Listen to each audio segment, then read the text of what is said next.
So Chris here, who's on the cameras, had over 1,000 Five Guys, but he was so excited to come down here. Incredibly excited. I've yet to have. I've never stepped foot. You had a Five Guys? Well, this is the shortest interview I've ever had. This week we sit down with Jerry Murrell, founder and CEO of Five Guys Burgers and Fries, the fastest growing restaurant chain in America, quickly approaching 1,500 locations here and abroad. So how did they go from a single restaurant in 1986 to doing $1.4 billion in sales in 2015? It's all about the burger. I always knew that if you cooked a good hamburger, you'd probably be all right. And there was a guy back in my hometown that's all he cooked was hamburgers. He didn't cook anything else. He didn't I think he might have sold sodas too. And he always drove a nice car, and he was always busy. And then when my kids got ready for college, we were living here in DC area. We went to Ocean City and saw Threshers. There were 100 boardwalk fry places, sure, but only one had line 200 feet long all day long. And so my kids would stand in front of the place and try to figure out what they were doing. Right. In fact, a couple of times I got kicked out of the place because they pretended they were working in the back. Oh, really? Right. And my kids, they didn't want to go to college, so we said, well, what do you think? And they said, they jumped into it. Starting with their first location in 1986 in Arlington County, Virginia, Jerry and his sons immediately took a unique approach to doing business. If I had to tell somebody how to run a business, this is not the way you'd run a business. I mean, two products and don't advertise. My oldest son said, let's open up in a place where it's hard to get to. But it was in a corner, and it was a rundown shopping center. But we reasoned that if we could get some business there, then we'd have something. If we figured if we could do it there, we could do it other places. We opened at 11, didn't have a customer, I think, until about 11:45.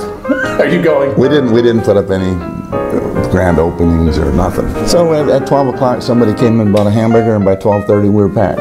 Really? And we made money from our very first day. That was it? No. And then you turned into your sons and you said, okay, maybe we have something. Yep. Yeah. Then I walked in the bank and told them I was thinking about opening up another hamburger place. I could hear the laughter all the way from them.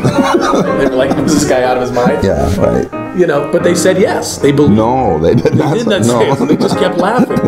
Yeah, and so what we did is the kids had some friends. The parents had a little bit of money, and they liked Five Guys, so we just would say, "I'm going to give us $5 or $10 grand," and we'd pay them the interest every month.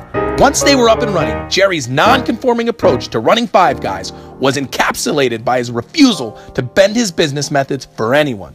And I mean anyone. My boys and myself and my wife always thought that putting a sign in your window that says we deliver is a sign that you're probably maybe in trouble. Yeah. So when the Pentagon called, and they were always trying to get us to deliver. Right. And I don't think anybody else would ever turn a delivery down to the Pentagon. Sure. Anyway, it was an admiral that called me, I think. Called you? Yeah. Called you. And said he wanted to talk about how we're not going to be able to stay in business because we're not going to deliver to the Pentagon. Oh, and so my son and I went out and we bought a banner that day. It was 22 feet long. Remember, it was 22 feet long, I think it was 2 feet wide. And we wrote on an absolutely no delivery and hung it out in front of our store.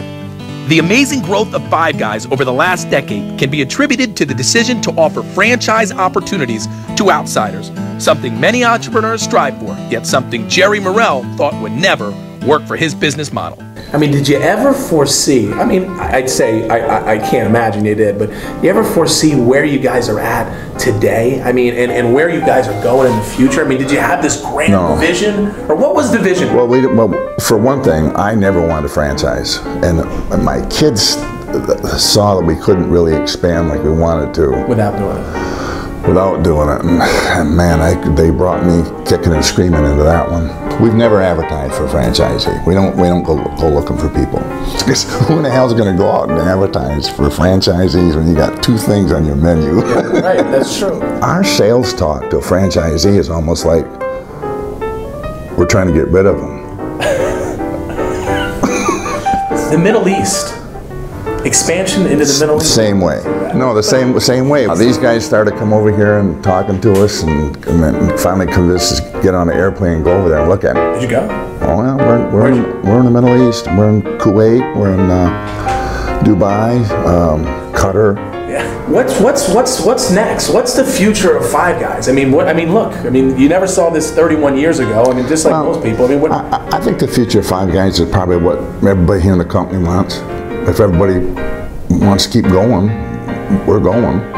But as long as everybody's enthusiastic about it, we'll keep right on rolling. You still love getting up every day and coming to work? No.